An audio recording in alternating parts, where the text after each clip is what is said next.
Now, 2 hours from now, President Trump's national security team will go to Congress, and the stories there are significant. The entire Senate will be briefed on critical foreign policy issues that face the U.S. Defense Secretary James Mattis will be there. Secretary of State Mike Pompeo. One key player missing is the CIA Director Gina Haspel, and some of these senators are not happy about that. It goes down at 11 a.m. Eastern time, so we will have more on that inside of America's Newsroom. First, though, another big victory for President Trump and the GOP. Senator Cindy Hyde-Smith cementing her place as the 53rd Republican senator. That's where we start today. Good morning, everybody. Almost Wednesday, or it is already. I'm Bill Harrell, live inside of America's Newsroom. Feels like it. How you doing? Good morning, Bill. Sandra. Good morning, everyone. I'm Sandra Smith. Republicans now officially dominating control of the Senate. Hyde-Smith beating out Democrat Mike Espy by nearly 8% last night, making the Republican the first woman elected to Congress from the state of Mississippi. Here's what she told supporters last night. I am so grateful. I'm so humbled for the honor that you have given me to elect me as your United States Senator. It is hard to describe the feelings tonight for me and my family, but tonight in this victory, the reason we won is because Mississippians know me and they know my heart, and thank you for stepping up, Mississippi. So that victory now gives Republicans 53-47 edge in the upper chamber. And that's where we stand now. Jonathan Seri's live from Jackson with more this morning for us. Jonathan, good morning. Good morning, Sandra and Bill. You know, Cindy Hyde-Smith is wasting no time getting right back to work. She's on an early flight back to Washington, D.C. The Republican defeated Democrat Mike Espy by a comfortable margin, although the race was still closer than some might have expected in this deeply red state. Hyde-Smith, who made some gaffes during the campaign that were deemed by some as racially insensitive, used her victory speech last night as a platform to bring Mississippians back together. I want everybody to know, no matter who you voted for today, I'm going to always represent every Mississippian. I will work very hard, do my very best to make Mississippi very proud of your U.S. Senator. President Trump, who campaigned heavily in this state for Hyde-Smith, tweeted his congratulations to her, saying, "We are all very proud of you." And Hyde-Smith's opponent added his congratulations as well. She has my prayers as she goes to Washington to unite a very divided Mississippi. And she has my prayers and my willingness to help her to do that. And Mike Espy says although yesterday's runoff did not produce the results he would have wanted, he says he's very proud of his campaign and predicted that it is the start of a new movement to bring his state forward. Sandra, back to you. Jonathan Seri, thank you. Meanwhile, the battle over securing the border has gotten hotter at this hour. President Trump now laying down the law, threatening to shut down the government unless he gets the money needed to build the wall. Senator Lindsey Graham warning Democrats do not take that warning lightly. People throughout the world are watching the president. If he blinks here, his credibility on securing the border is dead. He's not going to blink. And to my Democratic friends, how do you expect the public to work with us to fix a broken immigration system if you support one wave after another?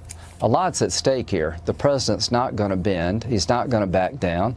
And I hope the Republicans in Congress will stand behind it. Republican Ron Johnson, Chairman, Senate Homeland Security Committee. Sir, good morning to you and welcome back here. We got a lot to cover. Let's talk about the border first. What gives on that if some senators are at $5 billion and Democrats in the Senate say no more than $1.5?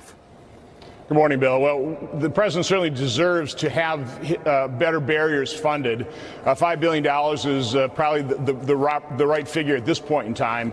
But, you know, we have to recognize the fact that what we're seeing at the border right now is just a culmination of bad policy, loopholes, bad legal precedent that is incentivizing and rewarding people to come in this country illegally. You know, we talk about the 8,000 to 10,000 people in the caravan, but last fiscal year 2018, over 1,400 people per day either were apprehended coming to this country illegally between the borders or showed up at the ports of entry and didn't have proper documentation. Last month alone, that figure was 1,960 people per day. And so my concern is right now they're massing in Tijuana. My concern is they'll get organized. They'll start coming into the areas of the border where there aren't barriers, and it'll become an even bigger problem, and we'll start seeing larger and larger caravans. Here is the quote, Washington Post, from the president on that, sir. He said, "We need Democratic votes to have a wall. Now, if we don't get it, will I get it done another way? I might get it done another way. There are other potential ways that I can do that. I guess you could do more manpower. Is that the fallback plan?" Well, I'm not exactly sure what the fallback plan would be, but Congress has to change these laws. You know, we incentivize people, we reward people for coming to this country illegally, and that's a huge draw. And as long as we make it so easy, once people get onto American soil, they begin this process of lengthened adjudication that can go on for years. You know, Bill, one thing that's not widely known that is in the last 10 years, we have administratively closed over 2.4 million immigration cases. In other words, we just closed the cases. We didn't decide them. These individuals are in legal limbo in the United States. They're not being deported. They really don't have any kind of legal status, but that's completely off of everybody's radar. So the numbers we're talking about are enormous. 1.3 million people, according to a study by a database in Syracuse University, have come into this country and opened up an immigration case from Central America alone. 1.3 million people since 2001. The numbers are overwhelming. So that when we're talking about an 8,000 to 10,000 person caravan, that is such just the tip of the iceberg of this enormous problem that is only growing larger. Yeah, is the shutdown worth it, Senator? Well, first of all, you really can't shut the government down. We've already funded about 70% of the appropriated accounts. If we don't pass a DHS appropriation bill, that will be deemed as essential for national security, so spending will still keep going forward. But listen, there are certain things that would not be funded, but you know, it's very difficult to shut down the government. Okay, sir, I want to move overseas, okay? And there's a big story that with Russia and Ukraine, and you're going to take action on this today. There's a statement that came out of Moscow a bit earlier today. Vladimir Putin blaming Ukraine for this standoff. Here's what he said. It's clearly provocation, a minor incident in the Black Sea, minor incident, and they imposed martial law on the country. It's clearly done because of the upcoming election. It's an obvious fact. What are you willing to do today, sir, on your resolution, Senator, on this? Well, we are going to be offering a bipartisan resolution to basically get tough on Russia. What I would love to see is multinational freedom of navigation operations going through the Kerch Strait into the Sea of Azov to make sure that we can establish that as the rule of law that Russia is going to have to abide by. But this is a situation where Vladimir Putin, he sees the results of the U.S. elections. He sees the weakened state of Macron and Merkel and of, the British Prime Minister as well. And so he's testing the West. He's going to see how we react. So we must react with real strength and resolve. Do you think taking a dozen soldiers captive is a minor incident? No, not at all. This is a huge provocation.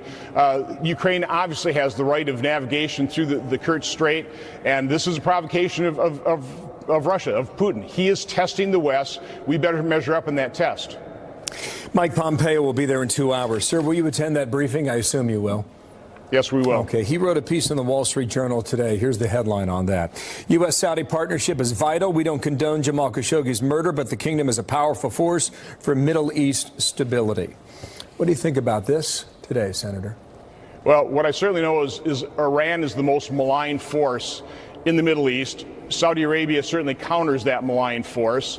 They are a valued ally in what we need to do to try and stabilize the Middle East.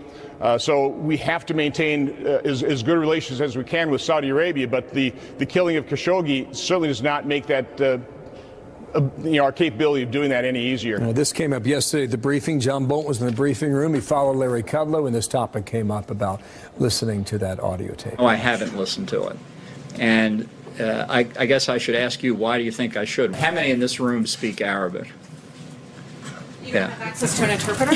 Well, you want me to listen to it? What am I going to learn from? I mean, if they were speaking Korean, I wouldn't learn any more from it either. So you don't think it's important to hear that as a national security advisor? I'm just trying to make the point that everybody who says, why don't you listen to the tape, unless you speak Arabic, what are you going to get from it? What your feeling is on that, sir, but the CIA director will not be there. Would you like to hear from her? Yeah, I definitely want to see exactly how the CIA came to the assessment that the Crown Prince definitely directed this. But regardless, whether it was the Crown Prince, it was certainly elements within the Saudi government that planned this and executed just a horrific assassination of a journalist. And that's something that should not be tolerated by civilized society.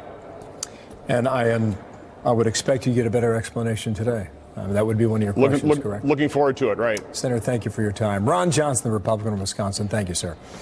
Have a good day. 11 a.m. Eastern Time. Mike Pompeo's up there with James Mattis up on the hill. Civil war in Yemen obviously would be front and center, but anything that comes up on the killing of Jamal Khashoggi will obviously get a lot of attention. Meanwhile, some other big stories that we're watching for you this morning.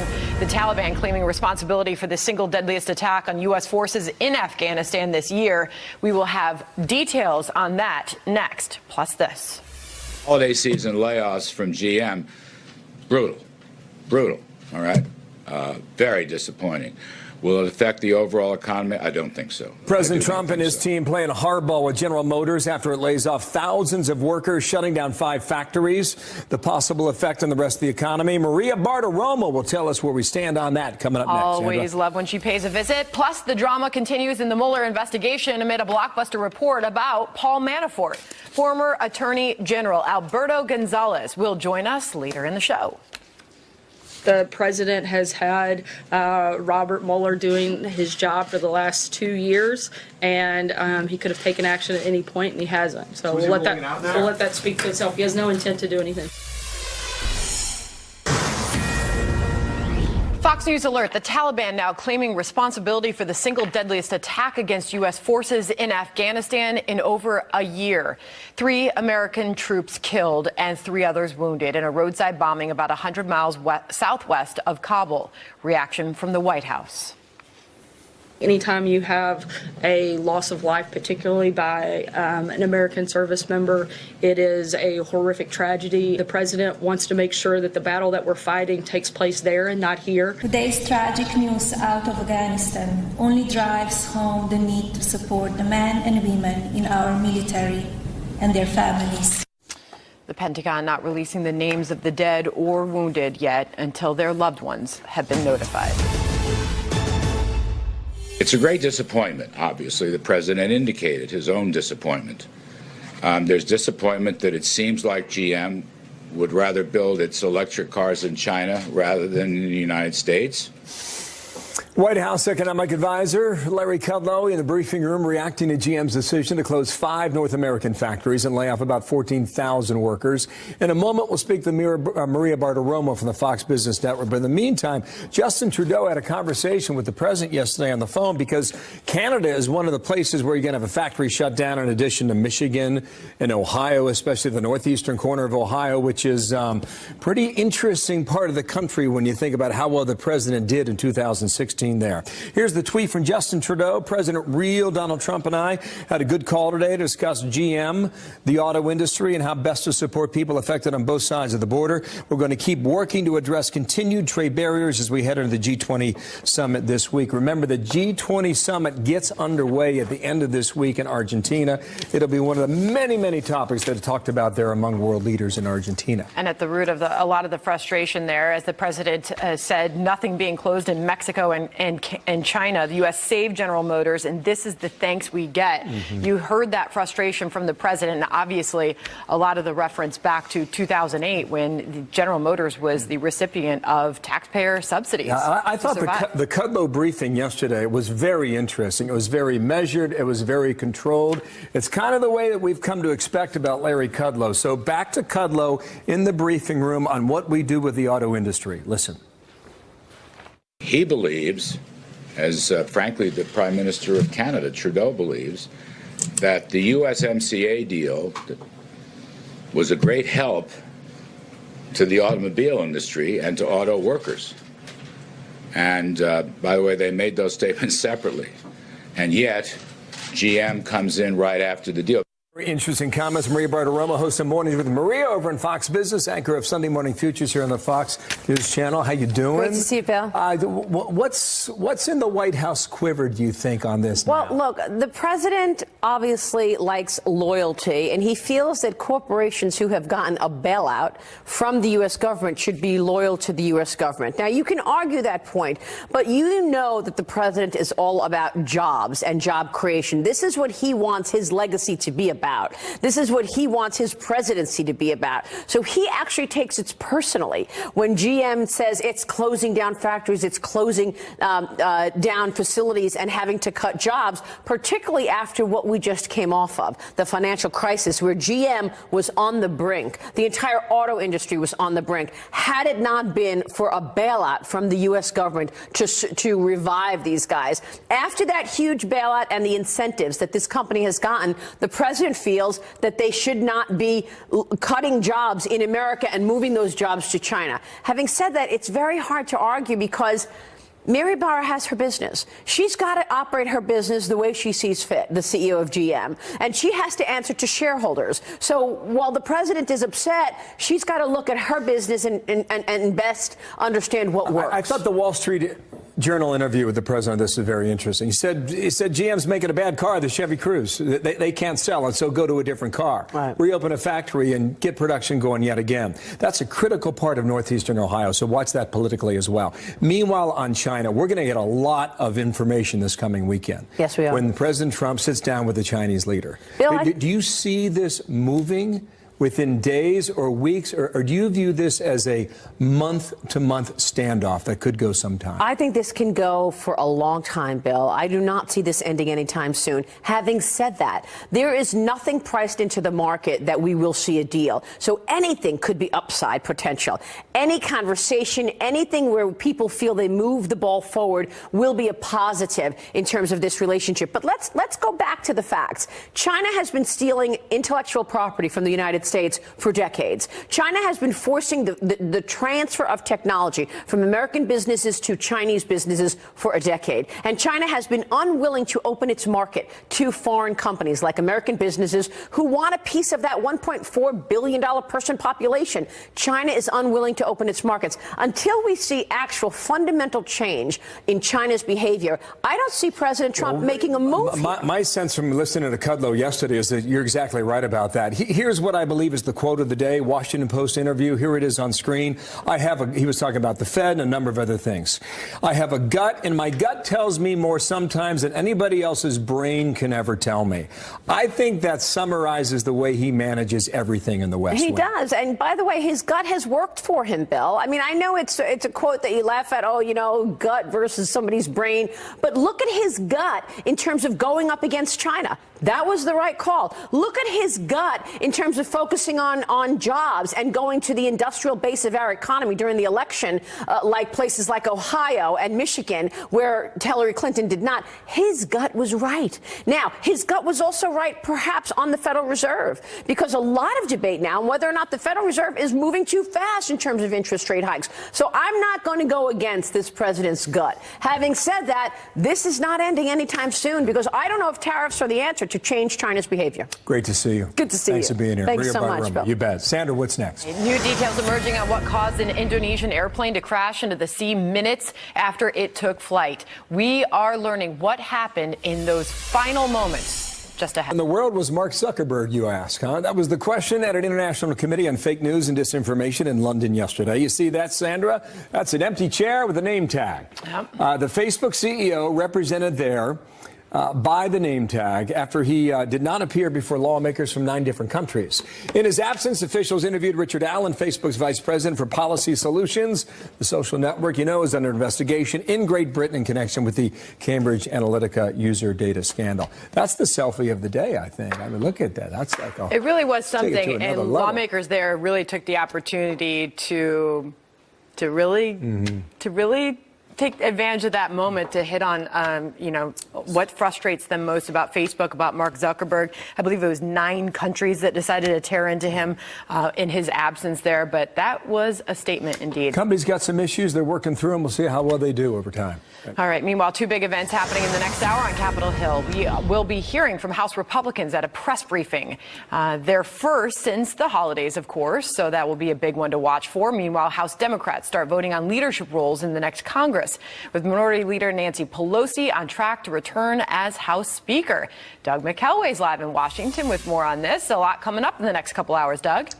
Absolutely, Sandra. The GOP outlook, in fact, is just about 2 weeks long in total. That is the duration of their majority, the brief period of time where they can attempt to wrap up investigations and pass what few pieces of legislation that seem within reach. Chief among them, of course, is border security and paying for the president's border wall. We need to solve and have border security as we go through, and we know inside the House version we have resources for that, and we hope the Senate will do the same. And we've got the farm bill to finish out. We've got elements of the tax bill that you saw come out with the extenders and others to finish as well. So there's work to be done, and we've got 2 more weeks to do it. The House appears poised to pass that $5 billion border wall funding bill, but there are some devils in the details. 7 spending bills expire on December 7th. One of them is the Homeland Security bill, which contains border funding. The House may split off 6 bills not related to Homeland Security to try to get those funded and then deal with border funding after that. The big obstacle for full funding of the border wall is the Senate, where Democrats are looking at a much smaller amount of funding. The $1.6 billion for border security negotiated by Democrats and Republicans is our position. We believe that is the right way to go. Third, if there's any shutdown, it's on President Trump's back. That last comment from Schumer, a reference to President Trump's vow restated in a Politico interview published just this morning that he is willing to shut down the government if that wall is not fully funded. Sandra? All right, so Doug, also coming up in a little bit, Democrats have an important vote. They sure do. Democrats meet behind closed doors today at noon to vote on leadership positions. Virtually no doubt that Nancy Pelosi will regain her position as Speaker of the House. A bigger test, though, comes later in January, where the full House votes on the Speaker's job. But Pelosi's ultimate victory, even then, really not much in doubt. While there is a faction of Democrats opposed to her leadership, there's simply not enough of them to mount a serious challenge. Sandra, back to you. Doug McKelway, thank you. Busy morning. So that debate over securing the border is heating up in a significant way.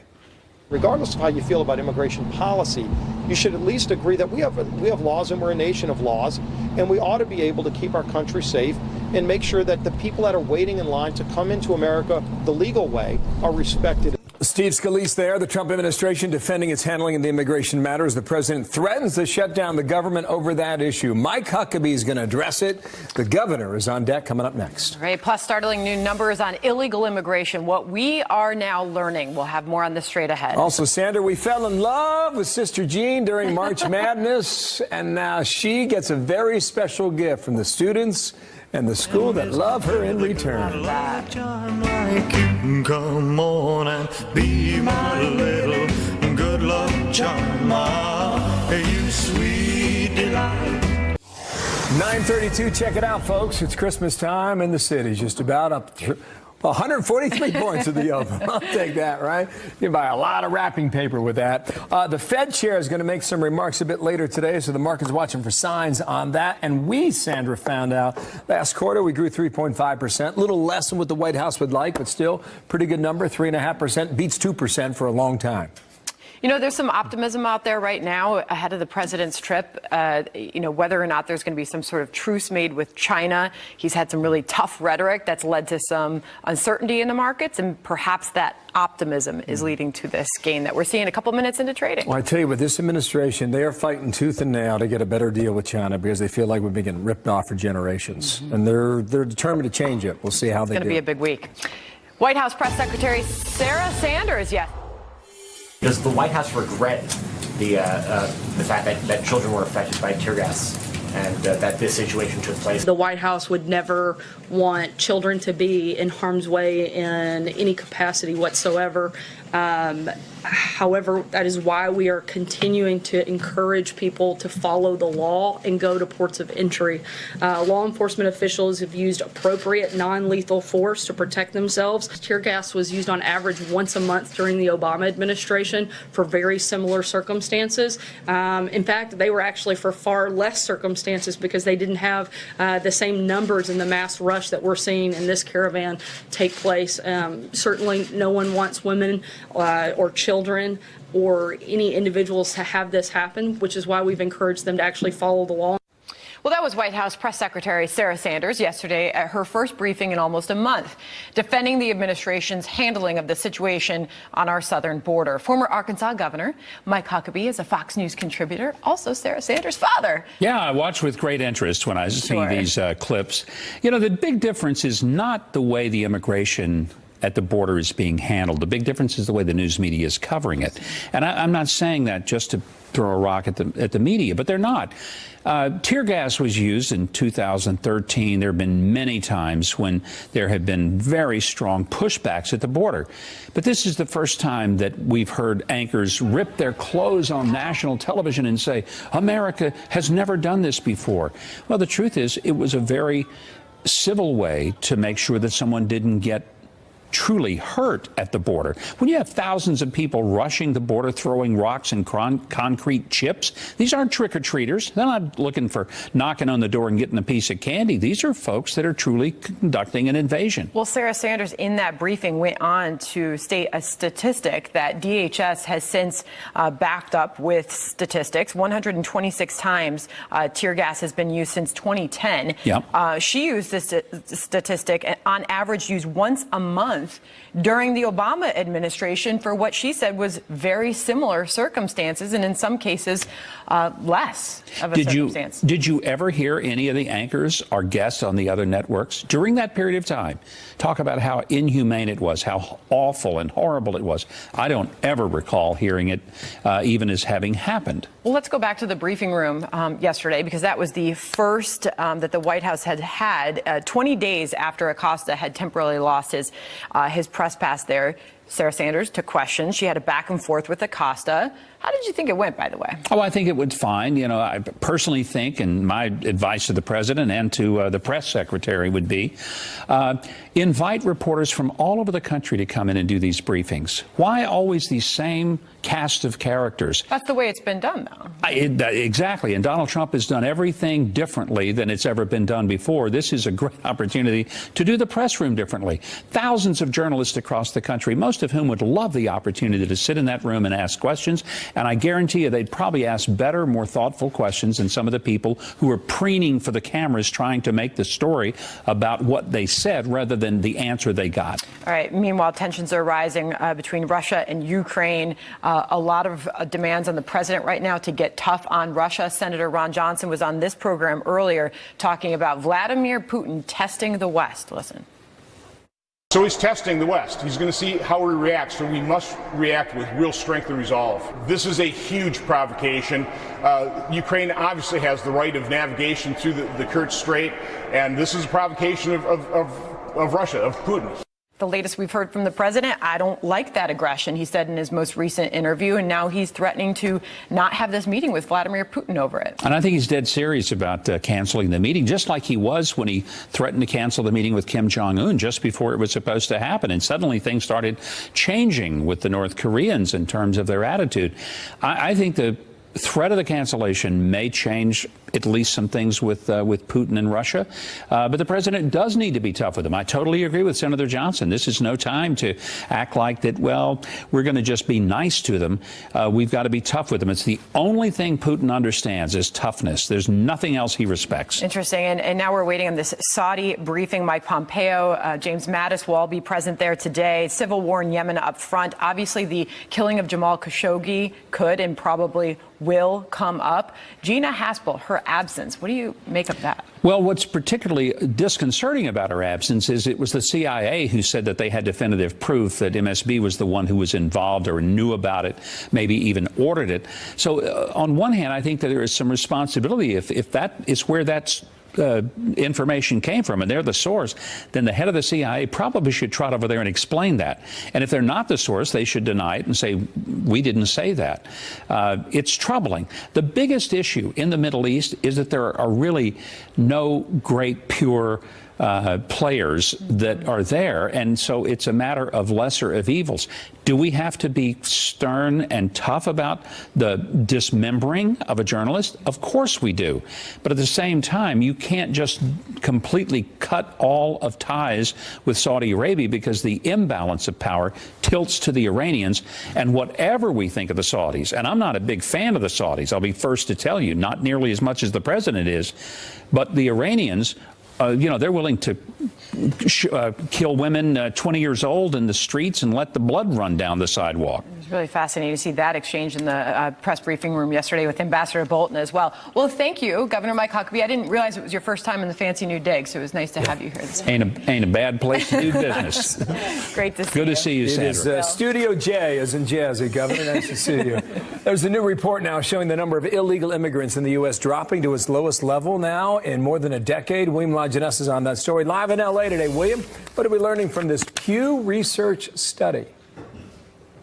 Well, Bill, several takeaways from this study and a few others. So the Pew Center says the number of illegal immigrants in the U.S. in the last decade fell from 12 million to just under 11. Now, that's based on census data in 2016. Economy still coming out of recession and doesn't fully reflect that surge of Central Americans.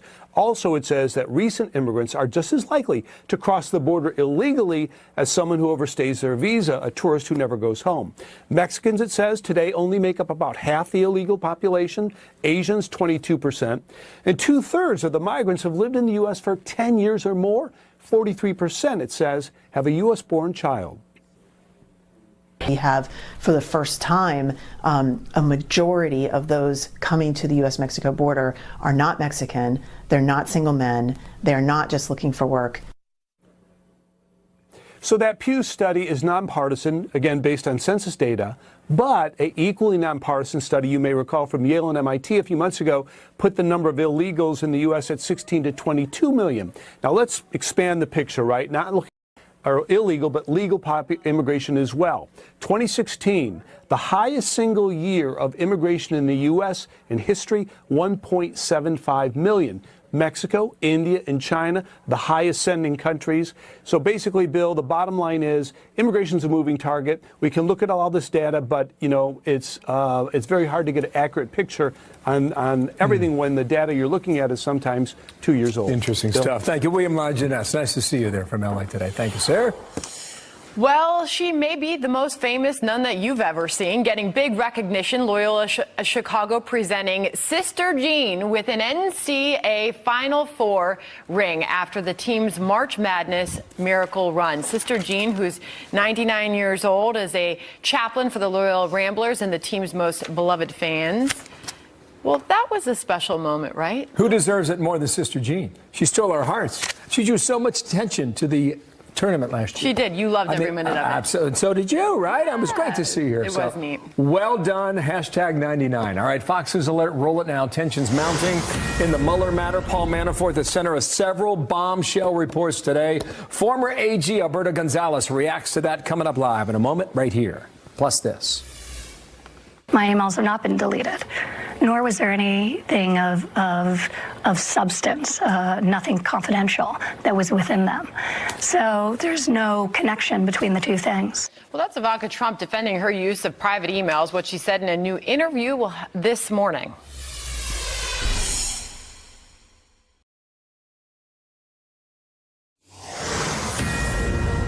We can only speak to what our role is in that process, and not only has the president, but the entire administration has been fully cooperative with the special counsel's office, providing hours and hours of sit-downs, as well as over 4 million pages in documents.